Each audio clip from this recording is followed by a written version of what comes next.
एमा भैया हम सुबह ही साग बैठल बनी परेशान बनी अकेले हो बनी बताओ ना का करी हम। ये तो बताइए खुल के का भइल बा तबे से पूछो तने के सुनो चाचा हो एक काम में कोई ऐसा काम कैले बन नो सुनबो तो खुश हो जाइयो।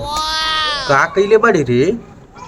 रतिया हम दुकानी पर से आवत रहनी। अच्छा तो एगो मेहरारू भाग के जात रहुए। ठीक है। अब बड़ा ठंडा लागत रहुए। हमके दयु लाग गई। ठीक है। हाँ दया लग गए आगे का भऊ है? तब ओके हम रोक के पूछनी कहाँ जाता रू तो कहत या हमके बाबू स्टेशन में जाकर रहता छोड़ दी न तो के अपने बाइक से लेके स्टेशन पे छोड़ दानी। जियो मेरे शेर, यही सिखाया है मैंने। फिर आगे?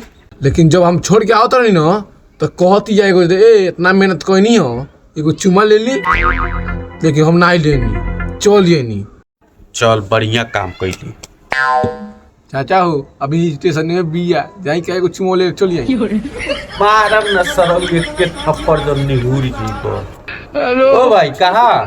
कौन बतिया बताओ तो लो तब से कुछ ना ए तो कहाँ जात रहो? स्टेशन जाता नहीं।